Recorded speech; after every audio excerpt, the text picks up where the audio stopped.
Hello friends, welcome to our channel Krishna tutorials. आज हम पढ़ने वाले हैं हमारे क्लास 10th मैथ्स का हमारा जो पहला चैप्टर था रियल नंबर, उसका हम लोग आज सेकंड पार्ट पढ़ने वाले हैं। फर्स्ट पार्ट में हमने इसके बारे में इसके बेसिक्स जाने थे, एचसीएफ एलसीएम हम लोग कैसे निकालते हैं, नेचुरल नंबर क्या होते हैं, होल नंबर क्या होते हैं, इंटीजर्स क्या होते हैं, इरेशनल नंबर, रैशनल नंबर, इन सब के बारे में हमने फर्स्ट पार्ट के अंदर जाना था। और फर्स्ट पार्ट में लास्ट में हमने आपको एक होमवर्क क्वेश्चन दिया था। अब सबसे पहले हम इस वीडियो को स्टार्ट करते हैं इसी होमवर्क क्वेश्चन से। सबसे पहले हम लोग इस क्वेश्चन को सॉल्व कर लेते हैं। तो इस क्वेश्चन को कैसे सॉल्व किया जाएगा, इस क्वेश्चन में क्या बोला है, find the greatest number that divides 445, 572, 699 and leaves remainder 4, 5, 6। मतलब हमारे पास कोई एक ऐसा नंबर है जो अगर 445 को डिवाइड कर रहा है तो वहां पर रिमाइंडर कितना आ रहा है, हमारा 4 आ रहा है। रिमाइंडर मतलब शेषफल। अब यही नंबर अगर हमारा 572 को डिवाइड कर रहा है तो हमारा जो रिमाइंडर है, रिमाइंडर हमारा 5 आ रहा है। और यही क्वेश्चन अगर यही जो नंबर है, यही नंबर अगर हमारा 699 को डिवाइड कर रहा है तो हमारा जो रिमाइंडर है, रिमाइंडर हमारा आ रहा है यहाँ पर 6। अब हमको क्या बताना है, हमको बताना है ऐसा कौन सा नंबर है जो 445 को डिवाइड करे रिमाइंडर 4 है, 572 को डिवाइड करे रिमाइंडर 5 है, 699 को डिवाइड करे तो रिमाइंडर हमारा 6 है। इस नंबर को निकालने के लिए हम लोग को क्या करना पड़ेगा, हमने लास्ट में ऐसा सेम टू सेम एक क्वेश्चन हमने लास्ट में कराया था तुम लोग को लास्ट क्लास के अंदर। उस क्वेश्चन में हमने क्या किया था, अब जैसे हम लोग यहाँ पर देख रहे हैं, हमें निकालना है greatest number that can divide 445, 572, 699 and leaves remainder 4, 5 and 6। इन तीनों को डिवाइड करने पे रिमाइंडर ये आने चाहिए, ये तीनों रिमाइंडर आने चाहिए।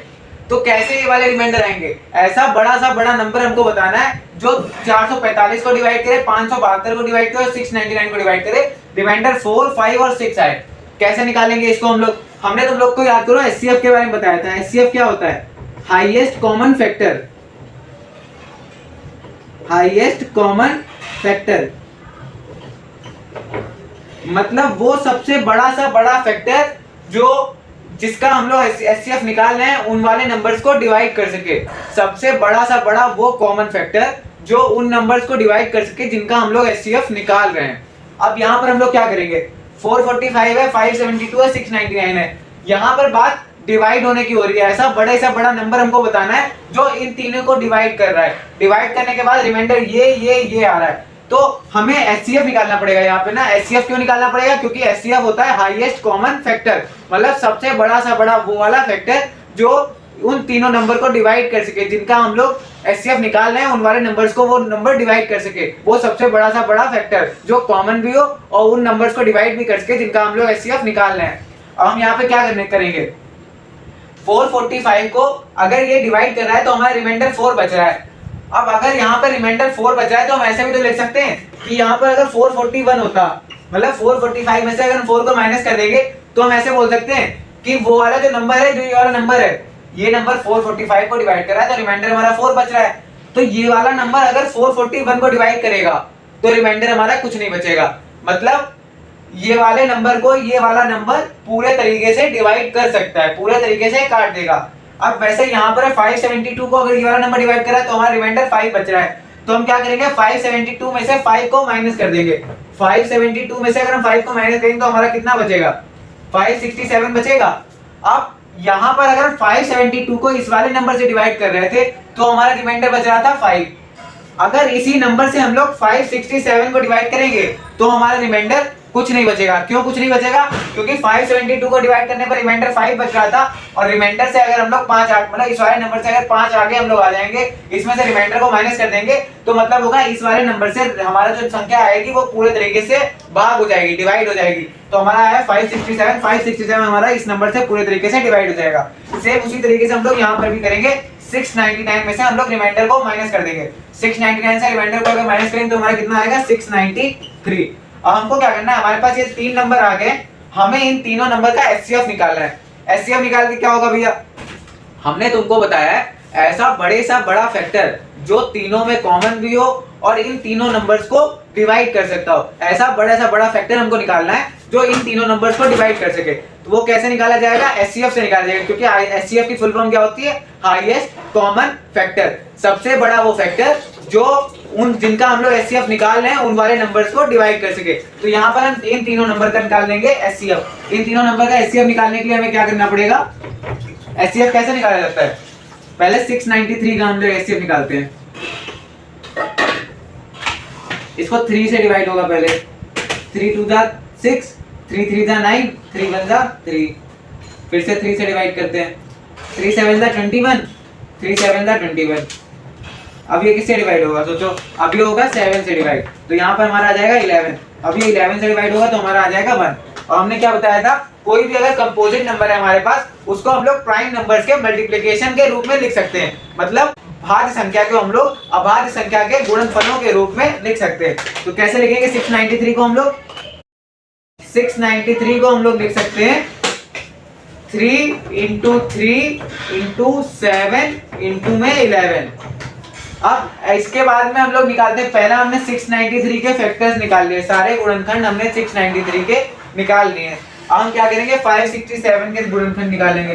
567 के गुणनखंड निकालने के लिए हमको क्या करना पड़ेगा, 567 हमारे पास है, इसको हम लोग अगर 3 से डिवाइड करते हैं तो 3 1 जा 3, 2 इधर गया 26, 3 8 जा होता है 24, 24 से 2 बचा, यहाँ पे 9 आया, 3 9 जा 27। फिर इसके बाद में इसको 3 से दोबारा डिवाइड किया जाएगा, 3 6 जा 18, 3 3 जा 9, फिर से 3 से डिवाइड करेंगे, 3 2 जा 6, 3 1 जा 3, फिर से 3 से डिवाइड करेंगे 7, फिर से 7 से डिवाइड करेंगे, यहाँ पे आ जाएगा 1। तो अगर हमको 567 को लिखना है, 567 को हम लोग कैसे लिख सकते हैं, 3 × 3 × 3 × 3 × 7, 3 × 3 × 3 × 3 × 7, ऐसे हम लोग लिख सकते हैं हमारे 567 को। अब इसके बाद में हमारे सामने आता है 441।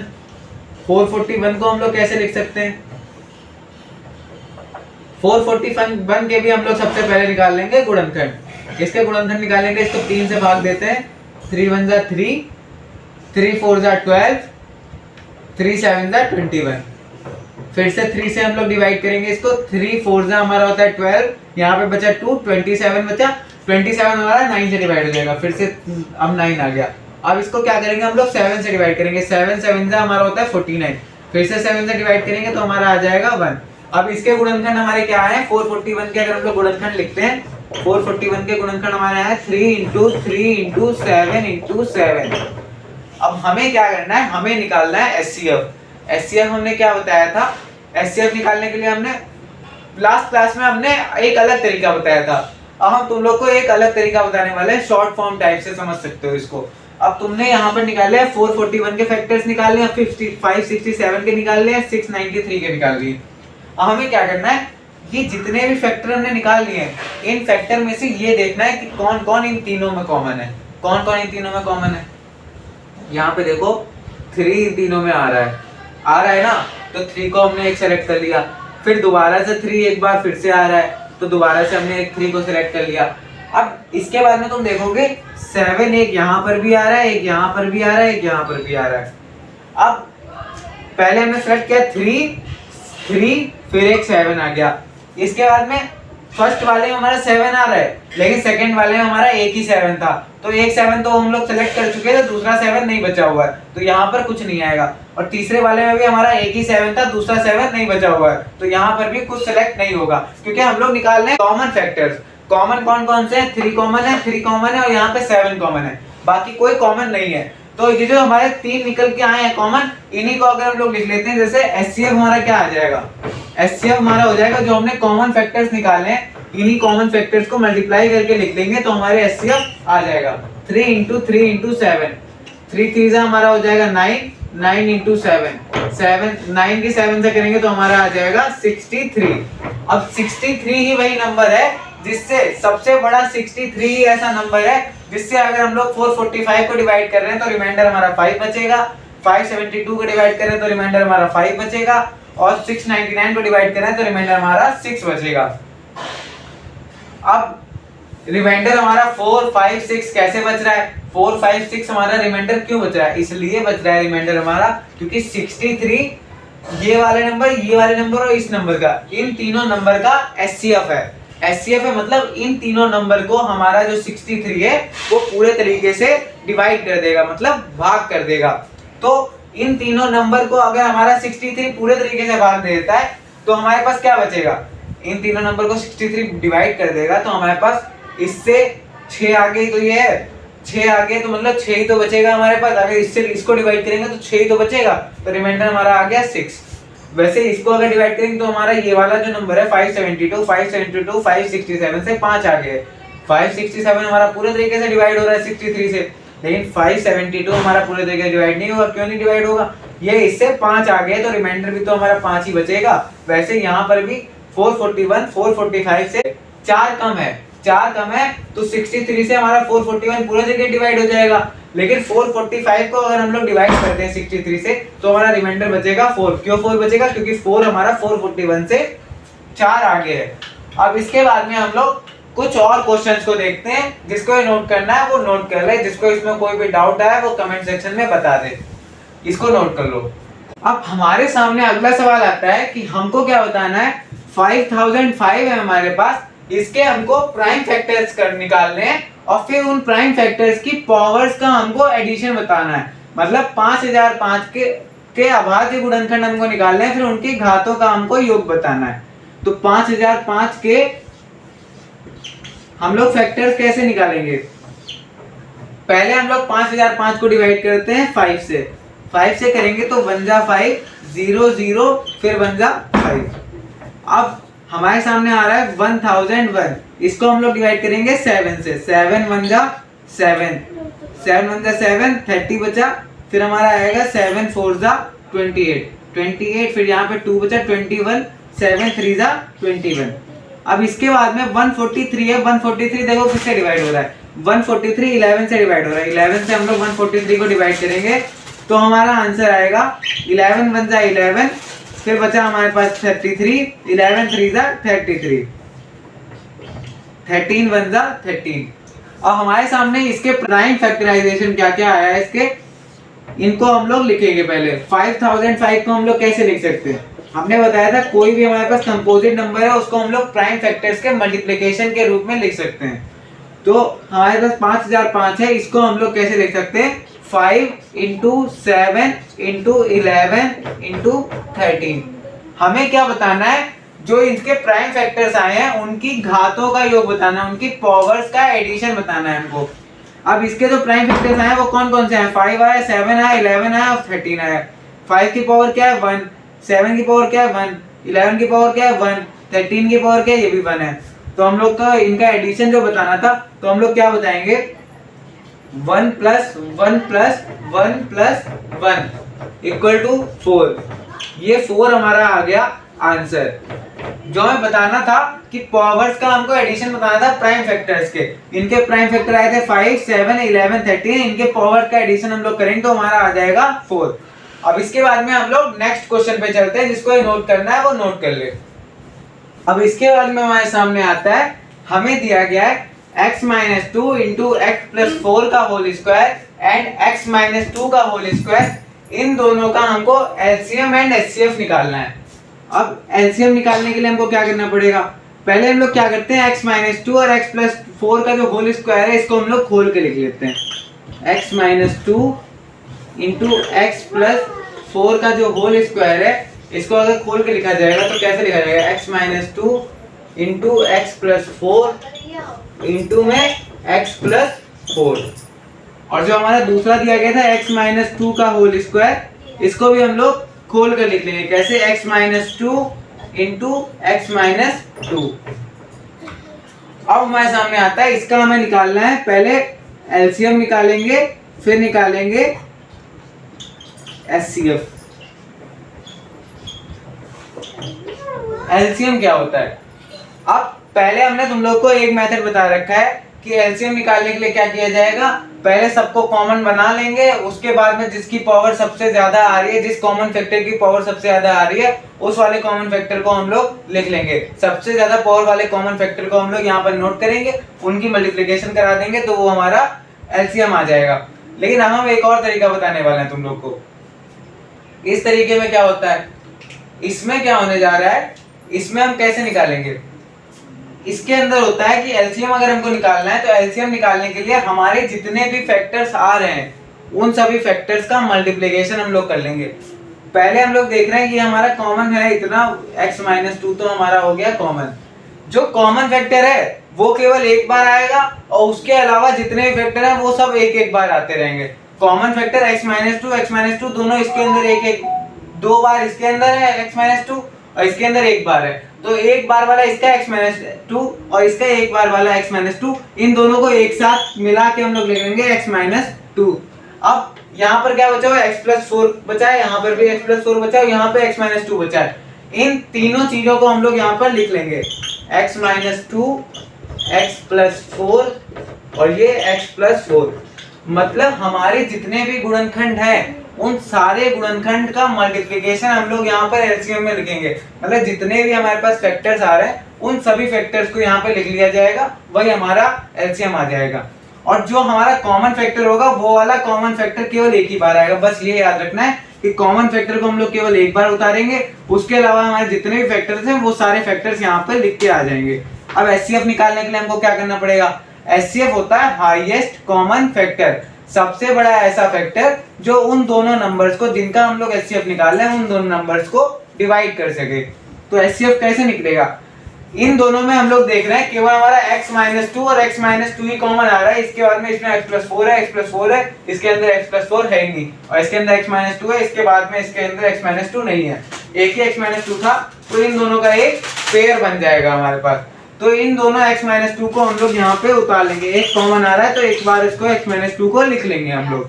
तो एचसीएफ हमारा आ गया x-2 और एलसीएम हमारा निकल के आ गया x-2 into x-2 into x+4 into x+4। तो इसको हम लोग ऐसे भी तो लिख सकते हैं x-2 का होल स्क्वायर इंटू में x+4 का होल स्क्वायर। एलसीएम में सिंपल याद रखना है, हमको सारे फैक्टर लेके आने हैं। अगर एलसीएम लिखना है, एलसीएम के अंदर सारे फैक्टर्स का मल्टीप्लिकेशन आएगा। केवल ये याद रखना है जो दोनों के अंदर कॉमन आ रहा है वो कॉमन वाले फैक्टर केवल एक ही बार उतारे जाएंगे, बाकी सारे फैक्टर्स हम लोग यहाँ पे उतार लेंगे। तो उन सब का मल्टीप्लिकेशन करके हमारा एलसीएम आ जाएगा। अब इसके बाद में हम लोग नेक्स्ट क्वेश्चन पे चलते हैं, जिसको ये क्वेश्चन नोट करना है वो नोट कर ले। अब हमारे सामने नेक्स्ट क्वेश्चन है कि 408 एंड 1032 ये दो नंबर हमको दिए गए हैं, इनके एचसीएफ को हम इस रूप में लिख रहे हैं 1032 इंटू m माइनस 408 इंटू 5। इस रूप में हम लोग लिख रहे हैं। तो हमें क्या बताना है, m की वैल्यू को बताना है। इस टाइप का क्वेश्चन पेपर में बहुत ज्यादा पूछा जाता है। तो हम लोग क्या करेंगे, 408 और 1032 का हम लोग एचसीएफ निकालेंगे। 408 का एचसीएफ निकालने के लिए पहले इसके गुणनखंड निकालने पड़ेंगे, फैक्टर्स निकालने पड़ेंगे। तो इसके फैक्टर निकालने के लिए इसको 2 से पहले डिवाइड करेंगे।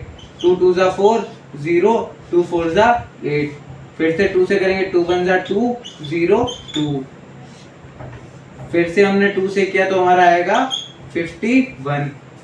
अब हम करेंगे 3 से करेंगे तो हमारा कितना आएगा 17, 17 3 जा 51। अब हमारा आएगा 17, 17 1 जा 17। तो 408 को जो हमने किया, 408 के हमने प्राइम फैक्टराइजेशन निकाले, जब इसके हमने अभाज्य गुणनखंड जब निकाले तो क्या निकल के आए, 2 इंटू 2 इंटू 2 इंटू 3 इंटू 17। इसको हमने इसके प्राइम फैक्टराइजेशन के मल्टीपल्स के रूप में लिख दिया है। अब हम क्या करने जा रहे हैं, नेक्स्ट जो नंबर है हमारे पास 1032, इसका हम लोग निकालेंगे एचसीएफ। इसका एचसीएफ कैसे निकाला जाएगा, पहले हम लोग इसको 2 से डिवाइड करेंगे।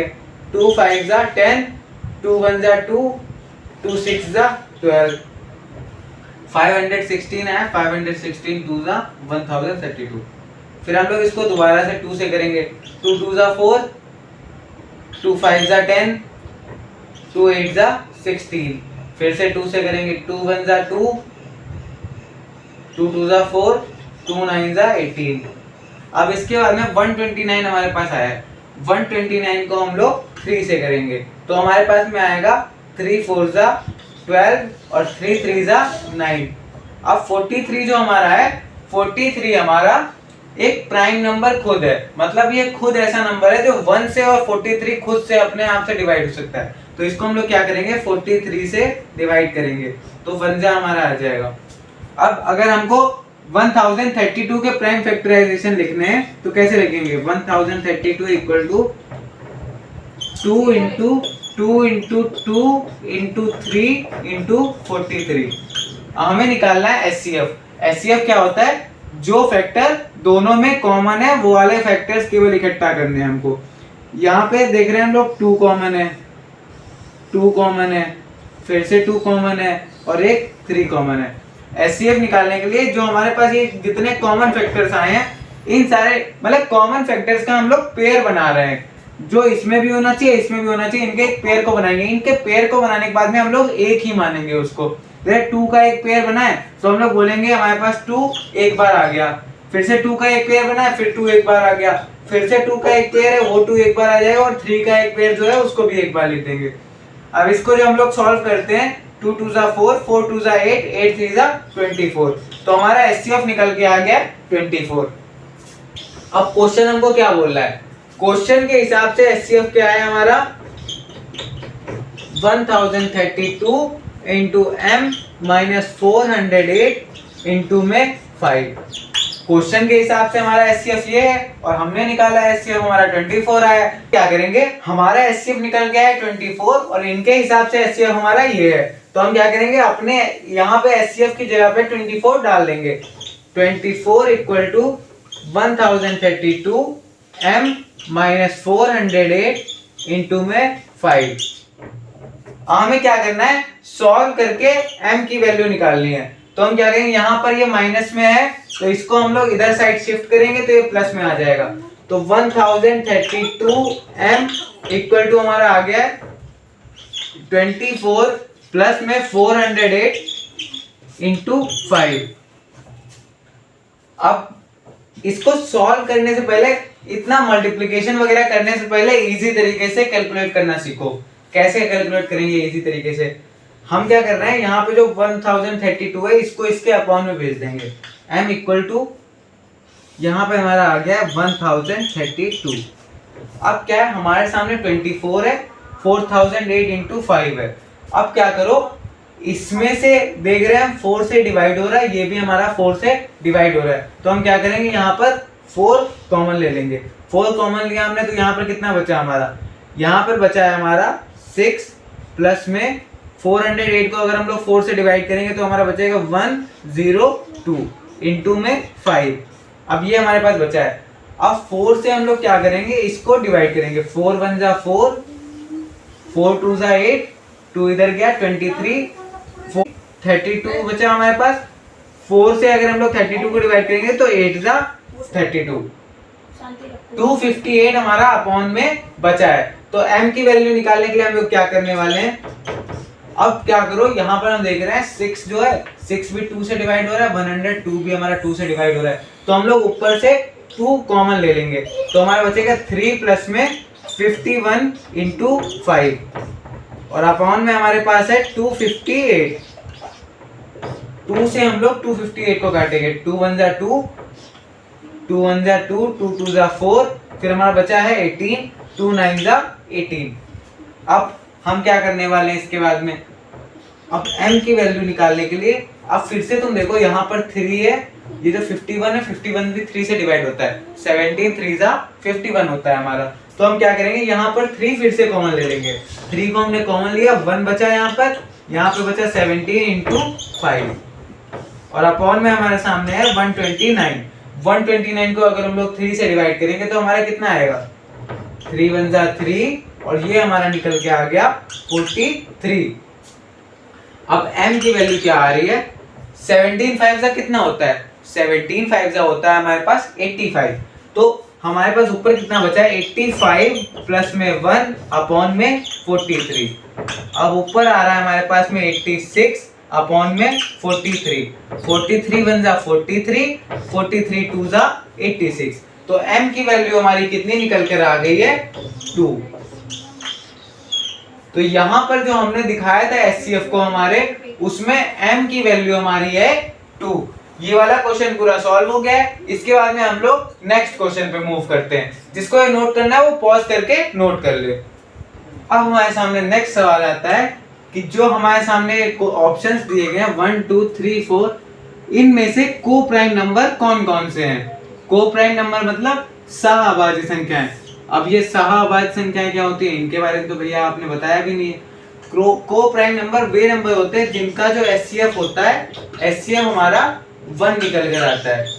तो हमें बताना है कि इन चारों में से कौन कौन से ऐसे हैं जिनका एचसीएफ हमारा 1 निकल कर आ रहा है। तो 14 और 35 सबसे पहले मेरे सामने आता है। 14 और 35 का अगर तुम एचसीएफ निकालो कैसे निकालोगे। 14 का तुम निकालने बैठे 2 से काटा 7, 7 1 जा 7, ठीक। अब इसके अंदर आएगा 35 था, 35 को तुम काटने बैठे 5 7 जा 35, 7 1 जा 7। अब तुम खुद ही देख रहे हो 35 के अगर तुम फैक्टर्स लिखोगे 5 और 7 है, 14 के फैक्टर 2 और 7 है, तो यहाँ पर ये भी 7 और ये भी 7, ये दोनों कॉमन आ रहे हैं, तो हमारे एचसीएफ के अंदर क्या आ जाएगा, 7 आ जाएगा। तो इसका एचसीएफ 1 नहीं आ रहा है, तो पहला वाला तो हमारा चला गया कि ये भैया को प्राइम नहीं हो सकता। हमारे सामने है दूसरा ऑप्शन, दूसरे में 18 और 25। 18 का हम लोग फैक्टर्स करने बैठते हैं। 18 का फैक्टर करोगे तो 2 से पहले इसको डिवाइड करोगे, 2 से डिवाइड करोगे आएगा 9, फिर हम लोग करेंगे 3 से डिवाइड, 3 3 जा 9, फिर 3 से 1। अब इसके बाद में हमारे सामने आता है 25। 25 को करेंगे हम लोग 5 से, 5 5 जा 25, फिर 5 1 जा 5। अब हम लोग देख रहे हैं इसके फैक्टर आ रहे हैं 2 × 3 × 3 और इसके फैक्टर्स हैं 5 × 5। तो 5 इसके तो दोनों 5 आ रहे हैं, यहाँ पे 2 × 3 × 3, ना इसके अंदर 2 और 3 है ना ही इसके अंदर 5 है। तो इसके अंदर जब 5 नहीं है मतलब यहाँ पर 5 है, यहाँ पर 5 नहीं है मतलब वो कॉमन नहीं है। यहाँ पर 3 है, यहाँ पर 3 नहीं है मतलब वो भी कॉमन नहीं है। यहाँ पर 2 है, यहाँ पर भी 2 नहीं है, तो मतलब वो कॉमन नहीं है। तो इन दोनों का अगर हम लोग एचसीएफ निकाल देंगे तो हमारा एचसीएफ कितना निकल कर आएगा, वो निकल कर आएगा हमारा 1। तो ये हमारा दूसरी वाली संख्या है, ये हमारी सहअभाज्य संख्या है, मतलब को प्राइम नंबर है। अब इसके बाद हमारे सामने आते हैं 31 और 93। 31 और 93 का हमको निकालना है। 31 का अगर हम लोग निकालने बैठेंगे, 31 खुद से ही डिवाइड होता है, 31 1 जा 31। इसके बाद में हमारे सामने आता है 93। 93 का हम लोग को निकालना है फैक्टर्स। 93 के फैक्टर निकालने के क्या करोगे, इसको 3 से डिवाइड करोगे, 3 3 जा 9, 3 1 जा 3। अब ये 31 से डिवाइड करेंगे तो हमारा आ जाएगा 1। अब यहाँ पर तुम देखो 31 इसके भी फैक्टर्स में आ रहा है, 31 इसके फैक्टर्स में आ रहा है, तो इसका एचसीएफ हमारा कितना आएगा, एचसीएफ हमारा आ जाएगा 31। लेकिन हमें क्या एचसीएफ चाहिए था, हमें चाहिए था एचसीएफ हमारा 1, क्योंकि को प्राइम नंबर वो होते हैं जिनका एचसीएफ 1 होता है। तो ये जो है इसका एचसीएफ आ रहा है 31, तो मतलब ये को प्राइम नंबर नहीं है। तो इसके आगे हम लोग लगा देंगे क्रॉस कि 31 और 93 भी को प्राइम नंबर नहीं है। इसके बाद मेरे सामने आता है 32 और 92। 32 और 92 को देख के चेक करने का मन नहीं कर रहा है, क्योंकि लास्ट में यहाँ भी 2 आ रहा है, यहाँ भी 2 आ रहा है, मतलब ये भी 2 से डिवाइड हो रहा है, ये भी 2 से डिवाइड हो रहा है, दोनों 2 से डिवाइड हो रहे हैं, मतलब दोनों को प्राइम नंबर नहीं है। दोनों के फैक्टर्स में हमारा 2 आएगा, लेकिन तब भी हम करके दिखाई दे रहे हैं तुम लोग को। 32 को हम डिवाइड करते हैं, 2 1 जा 2, 2 6 जा 12। फिर इसके बाद में हम लोग 2 से दोबारा करते हैं, फिर 8 आएगा, फिर 2 से करोगे 4, फिर 2 से करोगे फिर 2, फिर 2 से करोगे 1, मतलब 2 × 2 × 2 × 2 × 2। इस टाइप से हम लोग 32 को लिख सकते हैं। अब इसके बाद में हम 92 का करेंगे फैक्टर्स। 92 के फैक्टर करने के लिए हम लोग पहले इसको 2 से डिवाइड करेंगे, 2 से डिवाइड किया हमारे सामने आएगा 46, फिर से 2 से डिवाइड करेंगे, फिर से 2 से डिवाइड करने पे हमारे सामने आएगा 23। अब 23 जो है, 23 हमारा खुद का प्राइम नंबर है, तो 23 हमारा किसी से डिवाइड नहीं होगा, तो 23 को हम लोग 23 से डिवाइड करेंगे, तो 1 जा 23 हो गया। अब यहाँ पर तुम देखो, यहाँ पर भी 2 आ रहा है, यहाँ पर भी 2 आ रहा है, यहाँ पर भी 2 आ रहा है, यहाँ पर भी 2 आ रहा है, तो दो हमारे पास 2 के हमको 2 पेयर दिख गए। 2 पेयर दिख गए मतलब इसके एचसीएफ क्या आएगा, एचसीएफ इसका आएगा 2 × 2, मतलब इसका एचसीएफ आ रहा है 4 और हमें एचसीएफ चाहिए था 1, तो मतलब ये भी हमारा को प्राइम नंबर नहीं है। अब जिसको ये नोट करना है वो नोट कर ले। इस टाइप के क्वेश्चन बहुत सारे एग्जाम्स में आते रहते हैं। हमारे एग्जाम में ऐसे आ जाएगा लिख के कि को प्राइम नंबर कौन से नहीं है, वो वाले हमारे सामने ऑप्शन दिए जाएंगे, जो हमारे पास को प्राइम नंबर नहीं होगा वो वाला टिक लगाना है। और अगर पूछ दिया गया है को प्राइम नंबर कौन कौन से हैं, तो जो हमारा को प्राइम नंबर होगा वो वाला हमको टिक लगाना पड़ेगा। इस क्वेश्चन को नोट कर लो, इसके बाद में हम लोग आगे अगला क्वेश्चन देखते हैं। अब हमारे सामने क्वेश्चन आता है कि 1 से 10 तक सबसे डिवाइड होने वाले स्मॉलेस्ट नेचुरल नंबर क्या होगा। मतलब 1 से 10 तक इन सारे नंबर से डिवाइड होने वाला सबसे स्मॉलेस्ट नेचुरल नंबर क्या होगा। हमने क्या बताया तुमको, एलसीएम की फुल फॉर्म क्या होती है, least common multiple. Least common multiple मतलब सबसे छोटा ऐसा मल्टीपल जो सभी नंबर से डिवाइड हो सके। ऐसा मल्टीपल सबसे छोटा जो सभी में कॉमन हो, मतलब सबसे डिवाइड हो सके, सबसे वो डिवाइड हो सके। कॉमन होगा, मल्टीपल होगा तो वो सबसे डिवाइड तो हो ही पा रहा होगा। क्यों डिवाइड हो पा रहा होगा, क्योंकि वो मल्टीपल है ना सर। जैसे हमारे पास 13 इंटू 3 किया, 13 इंटू 3 हमारे पास 39 आया। 39 आया, 39 हमारा 13 का मल्टीपल है, मतलब 13 को 3 से मल्टीप्लाई करने पे हमारे पास 39 आ रहा है। तो 39 जब हमारा 13 का मल्टीपल है तो ये हमारा 13 से डिवाइड तो होगा ही, और 3 से भी डिवाइड होगा, दोनों से डिवाइड हो रहा है ना। तो इसीलिए बोला जाता है कि किसी का अगर हम लोग मल्टीपल के बारे में बोल रहे हैं, ऐसा हमें यहाँ पे निकालना है, लीस्ट कॉमन मल्टीपल निकालना है जो 1 से लेके 10 तक सबसे डिवाइड हो। तो हम लोग क्या करेंगे, 1 से लेके 10 तक सभी नंबर्स का हमको क्या निकालना पड़ेगा, एलसीएम। क्यों एलसीएम निकालना पड़ेगा, क्योंकि हमको निकालना है यहाँ पे सबसे छोटा ऐसा नंबर, ऐसा सबसे छोटा नेचुरल नंबर, प्राकृतिक संख्या जो 1 से 10 तक सभी नंबर से डिवाइड हो सके, सबके सब नंबर से डिवाइड हो पाए। तो हम लोग क्या करने वाले हैं यहाँ पर, 1 से 10 तक सभी नंबर्स के हम लोग निकालेंगे एलसीएम। अब एलसीएम हमने वैसे बताया जो फैक्टर्स वगैरह लिख के, उसमें तो बहुत ज्यादा टाइम लगेगा भैया। अब इसको एक सिंपल वे में भी निकाल सकते हैं। कैसे निकाल सकते हैं, ऐसा करो जैसे हमें 1 से 10 तक सारे नंबर्स का निकालना है, तो हम क्या करेंगे, यहाँ पर 1 लिख लेंगे पहले, फिर कॉमा लगाकर 2, 3, 4 ऐसे कॉमा लगाकर सारे नंबर लिख लेंगे। 5, 6, 7, 8, 9 और 10 ऐसे कॉमा लगा कर हमने सारे नंबर लिख लिए। अब इसके बाद में यहाँ पर जितने फैक्टर आएंगे वो सारे हमारे एलसीएम ही आएंगे। अब आगे तुम लोग ये भी कर सकते हो, जैसे 2 नंबर तुम्हें दिए गए थे, दोनों को तुम कॉमा लगा के लिखो और सीधे उनके फैक्टर्स बनाओ। जितने तुम्हारे फैक्टर्स आएंगे उन सबको मल्टीप्लाई करके तुम लिख लोगे तो वो तुम्हारा एलसीएम ही आएगा। एलसीएम को निकालने का ये एक शॉर्ट ट्रिक है। अब इसमें क्या किया जाएगा, हम लोग इसको पहले 2 से डिवाइड करते हैं। छोटे से हम लोग डिवाइड करना शुरू करेंगे और धीरे धीरे आगे बढ़ते जाएंगे। सबसे पहले हम लोग इसको 2 से डिवाइड करते हैं। 2 से डिवाइड करेंगे, 1 तो हमारे पास पहले, तब तक डिवाइड करते रहेंगे जब तक यहाँ पर 1 नहीं आ जाएगा। अब 2 जो है, 2 को अगर 2 से डिवाइड करेंगे तो 1 आ जाएगा। 3 तो होगा ही नहीं डिवाइड, तो 3 को हम लोग ऐसे उतार लेंगे। 4 डिवाइड हो जाएगा 2 से 4 को डिवाइड करेंगे तो 2 2 4 होता है। 5 डिवाइड नहीं होगा तो 5 को हम लोग ऐसे उतार लेंगे। 6 डिवाइड हो जाएगा तो यहाँ पर 3 आ जाएगा। 7 डिवाइड नहीं होगा तो 7 को ऐसे उतार लेंगे। 8 डिवाइड हो जाएगा तो यहाँ पर 4 आ जाएगा। 9 डिवाइड नहीं होगा तो 9 को ऐसे उतार लेंगे। 10 डिवाइड हो जाएगा, आ जाएगा 5। अब इसके बाद में हम देख रहे हैं यहाँ पर 2 एक और बचा हुआ है, यहाँ पे 4 बचा हुआ है, तो हम लोग एक बार फिर से 2 से डिवाइड करेंगे। 1 तो ये हमारा डिवाइड नहीं होगा, 1 ऐसे आ जाएगा, ये वाला 1 भी ऐसे आ जाएगा। 3 डिवाइड नहीं होगा, ये ऐसे आ जाएगा। 2 1 जा 2, तो ये भी 1 हो गया यहाँ पर। 5 डिवाइड नहीं होगा, ये ऐसे आ जाएगा। 3 डिवाइड नहीं होगा, ये भी ऐसे आ जाएगा। 7 भी हमारा ऐसे उतर के आ जाएगा। और जो 4 है, 4 हमारा 2 से डिवाइड हो जाएगा, तो हमारा बचेगा यहाँ पर 2। और जो 9 है, 9 हमारा डिवाइड नहीं होगा 2 से, तो ये भी ऐसे उतर के आ जाएगा। और 5 भी हमारा ऐसे उतर के आ जाएगा। हम यहाँ पर देख रहे हैं 2 हमारा एक बार और बचा हुआ है, तो एक बार हम लोग 2 से और डिवाइड करेंगे। 2 से हमने डिवाइड किया, 1 हमारा ऐसे ही आ गया, ये भी 1 ऐसे ही, 3 ऐसे ही आ गया, 1 ऐसे ही आ गया, 5 ऐसे ही आ गया, 3 भी ऐसे ही आ गया, 7 ऐसे ही आ गया। ये वाला जो 2 था ये डिवाइड हो गया, तो हमारा आ गया 1। और ये 9 ऐसे उतर आएगा और 5 भी ऐसे ही उतर आएगा। अब इसके बाद में हम लोग देख रहे हैं 2 वाला तो कुछ पता ही नहीं जो 2 से डिवाइड हो।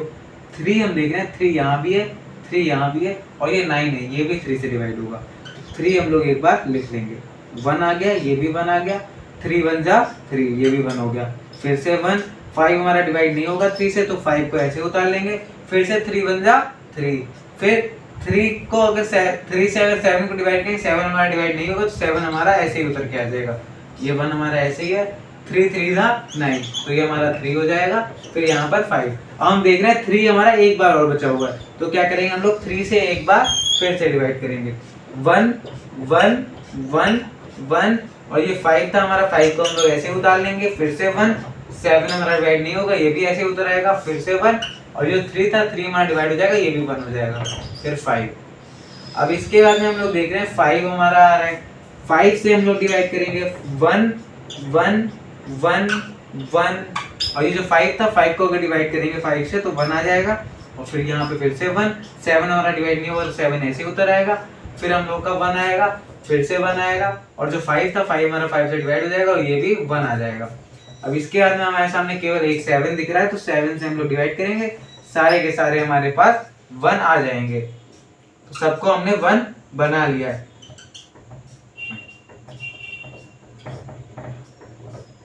1 2 3 4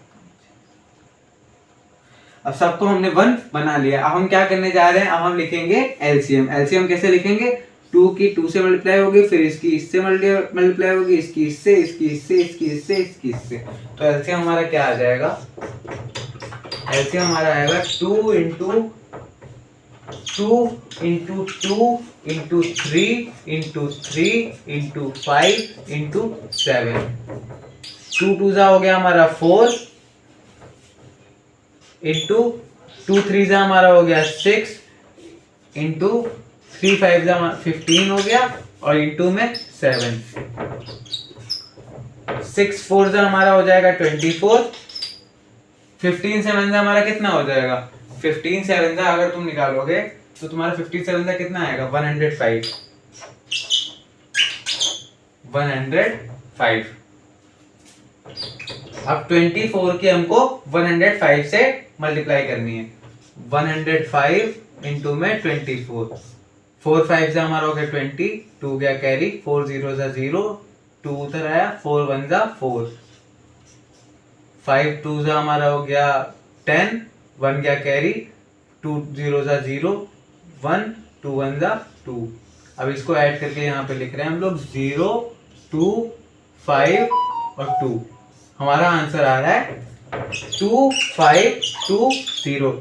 ये हमारा सबसे छोटा ऐसा नंबर है, सबसे छोटा ऐसा नेचुरल नंबर है जो अगर हम लोग 1 से लेके 10 तक सबसे डिवाइड हो सकता है। 1 से डिवाइड करेंगे तो भी हो जाएगा, 2 से करेंगे तो भी हो जाएगा, 3 से करेंगे तो भी हो जाएगा, 4 से भी हो जाएगा, 5 से भी हो जाएगा, 6 से भी, 7 से भी और 8 से भी, फिर 9 से भी और 10 से भी डिवाइड हो जाएगा। तो ये वाला जो हमारा नंबर है ये 1 से 10 तक सभी से डिवाइड हो जाएगा, डिवाइड हो जाएगा। ठीक, अब ये वाला नंबर हमारा सबसे डिवाइड हो जाएगा। अब इसके बाद में हम लोग और देखते हैं। अब हमारे सामने नेक्स्ट क्वेश्चन आता है, हमें प्रूफ करना है। यहाँ पे क्वेश्चन में दिया गया प्रूफ दैट 4 की पावर n। हमें प्रूफ करके बताना है कि जो 4 की पावर n है, हमें एक नंबर दिया गया है 4 की पावर n। 4 की पावर n जहाँ n एक रियल नंबर है। n हमारा क्या है, रियल नंबर। रियल नंबर मतलब जो हमारे चैप्टर का नेम है, वास्तविक संख्याएं, रियल नंबर है। इसमें n की हम लोग कोई भी वैल्यू डाल रहे हैं, n की कोई भी वैल्यू अगर हम लोग डालें तो इसके इकाई पोजीशन पर मतलब 1 पोजीशन पर कभी भी 0 ना आए, यह हमको प्रूफ करना है। n के हम लोग क्या वैल्यू डाल सकते हैं, कुछ भी डाल सकते हैं, 1 2 3 ऐसे आगे चलते हुए कुछ भी डाल सकते हैं हम लोग, कोई भी वैल्यू के लिए हमारा यहाँ पर 0 ना आए। अच्छा, 1 2 3 डाल सकते हैं, माइनस में डाल सकते हैं, -1 -2 और 0 भी डाल सकते हैं, क्योंकि रियल नंबर तो आगे के लिए भी सारे चलते चले आ रहे हैं, पीछे के लिए चलते चले आ रहे हैं। इसके अंदर पॉइंट वाले भी नंबर आ सकते हैं, 1.02 तुम डाल दो, 2.04 डाल दो, ऐसे तुम लोग सारे कुछ कोई भी नंबर डाल सकते हो।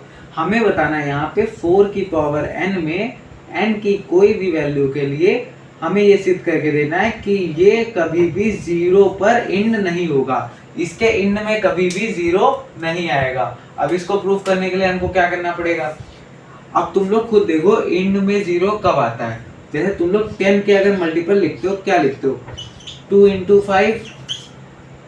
अगर कोई में हमारे पास 2 आ रहा है और 5 आ रहा है ये दोनों नंबर अगर हमारे पास साथ में आएंगे तभी बोल सकते हैं हम लोग लास्ट में हमारे पास 0 आएगा। मतलब अगर हमें बताना है कि लास्ट में हमारे पास 0 है, मतलब 0 आना है अगर उस नंबर में, तो हमारे पास उस वाले नंबर के फैक्टर्स में, उसके गुणनखंडों में 2 और 5 का होना बहुत ज्यादा इंपॉर्टेंट है। अगर 2 और 5 में से कोई एक नंबर भी नहीं होगा तो हम बोल देंगे कि इस नंबर के इंड में 0 नहीं आएगा। क्यों नहीं आएगा? क्योंकि 2 5 होता है 10, तो 10 लाने के लास्ट में 0 लाने के लिए हमको यहाँ पर 10 से इसकी मल्टीप्लाई करानी ही पड़ेगी। अगर 10 से किसी चीज की मल्टीप्लाई नहीं हो रही है तो लास्ट में 0 नहीं आ पाएगा। तो लास्ट में इसके गुणनखंडों के अंदर 5 और 2 हमारे दोनों चीजें होनी चाहिए। अब 4 की पावर n का अगर हम लोग गुणनखंड करें, कैसे कर सकते हैं? इसको लिख सकते हैं 2 का स्क्वायर की पावर n, ऐसे लिख सकते हैं ना। अब जब n की मल्टीप्लाई हो जाएगी 2 से, 2 का स्क्वायर, अब ये 2 दोनों पावर हैं, दोनों पावर्स मल्टीप्लाई हो जाती हैं, 2 इंटू n, ये हमारे पावर के अंदर आ गया है, तो 2 की पावर 2n हमारे पास आ गया है। अब हमारे पास यहाँ पर केवल हम देख रहे हैं 2 है, 2 की हम लोग को कुछ पावर मिल रही है, लेकिन 5 वाला टर्म तो हमको मिल ही नहीं रहा है। अब इसके अंदर 5 की पावर 0 है, 5 की पावर 0 मतलब 1 है हमारे पास यहाँ पे।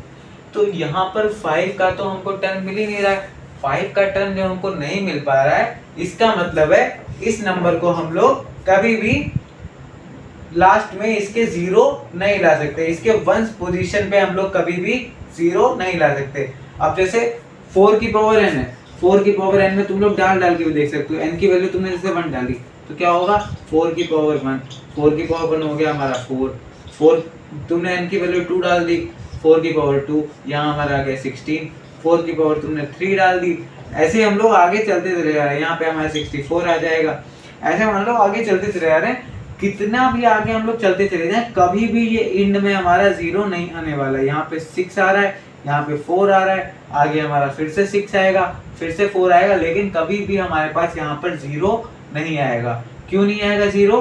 क्योंकि इसके जो हम लोग फैक्टर्स कर रहे हैं, फैक्टर्स के अंदर 2 वाला टर्म तो हमारे पास मौजूद है, लेकिन 5 वाला टर्म हमारे पास मौजूद नहीं है। और अगर हमको लास्ट में 0 लेके आना है तो हमारे पास 2 और 5 दोनों का टर्म होना इंपॉर्टेंट है। अगर दोनों का टर्म नहीं होगा तो हमारे पास लास्ट में 0 नहीं आएगा। हम हमारे इस पार्ट को यहीं पर एंड करते हैं। इसके बाद में आपको एक और पार्ट इसका मैथ का मिलने वाला है। इसी चैप्टर का एक और पार्ट मिलेगा जिसमें और सारे अच्छे अच्छे क्वेश्चंस कराए जाएंगे, जो क्वेश्चंस आपके लिए बहुत ज्यादा इंपॉर्टेंट होने वाले हैं। अब एक और बात आती है, लास्ट वाले लेक्चर में हमने बताया था रैशनल नंबर के बारे में। रैशनल नंबर के बारे में हमने कुछ बताया था, रैशनल नंबर के बारे में हम बता रहे थे और हमने बोला था कि p/q की फॉर्म में हम लोग रैशनल नंबर को लिख सकते हैं, जहां पर q हमारा नॉट इक्वल टू 0 होता है। और यहाँ पर मेरे मुंह से गलती से निकला था कि जो p और q होता है, p और q होल नंबर होता है, ये मेरे मुंह से निकल गया था। लेकिन यहाँ पर p और q होल नंबर नहीं, यहाँ पर p और q इंटीजर्स होते हैं। इंटीजर्स होते हैं मतलब p और q को हम लोग माइनस में भी डाल सकते हैं, माइनस वाले भी आ सकते हैं, 0 भी आ सकता है, और हमारा जो प्लस वाले होते हैं वो भी आ सकते हैं। तो इंटीजर्स होते हैं, यानी कि पूर्णांक होते हैं। तो यहाँ पर क्या होता है, p और q इंटीजर्स होते हैं। वो हमारे मुंह से गलती से निकल गया था। और ये वाली चीज हमको बताइए, एक कमेंट में एक बच्चे ने बताई है, हमको बहुत अच्छा लगा देख के कि बच्चा अच्छे से लेक्चर बच्चे अटेंड कर रहे हैं और बच्चे कमेंट में बता रहे हैं। अगर हमसे कोई गलती हो जा रही है तो बच्चा बता रहा है। वो ऐसा होता है पूरा लेक्चर लेते टाइम पे यहाँ पे अकेले होते हैं और दिमाग अलग टाइप से काम कर रहा होता है। कभी कभार गलती से कुछ और हम बोलना चाहते हैं, हम बोलना वहां पे इंटीजर्स चाह रहे थे, लेकिन वो गलती से हमारे मुंह से होल नंबर निकल गया। अच्छा रहा आपने ये चीज बताई, बहुत अच्छी चीज थी कि मतलब लेक्चर अच्छे से आप लोग अटेंड कर रहे हो, लेक्चर को अच्छे से अटेंड कर रहे हो। हमको ये चीज जानकर बहुत ज्यादा खुशी हुई। अब हम अपने इसी पार्ट को यहीं पर एंड करते, इसके आगे का लेक्चर आपको नेक्स्ट डे मिल जाएगा। इसके आगे के जो लेक्चर होगा उसके अंदर आपको बहुत सारे इंपॉर्टेंट क्वेश्चंस मिलने वाले हैं जो आपके पेपर में डायरेक्टली आने वाले हैं। गारंटी है कि डायरेक्टली आएंगे। जो क्वेश्चन नेक्स्ट वाले पार्ट में मिलेंगे उसमें से 1 या 2 क्वेश्चन आपको जरूर मिलने वाला है आपके पेपर में, 10th के बोर्ड के पेपर में आपको जरूर मिलने वाला है। तो हम हमारे लेक्चर को यहीं पर एंड करते हैं। अगर लेक्चर पसंद आए तो लाइक कीजिएगा, सब्सक्राइब कीजिएगा, शेयर कीजिएगा और हाँ, बेल आइकन जरूर दबा दीजिएगा ताकि ऐसे इंटरेस्टिंग लेक्चर्स आप तक पहुंचते रहें और कोई भी लेक्चर आपसे मिस ना हो जाए। तो thank you for watching this video. Bye bye.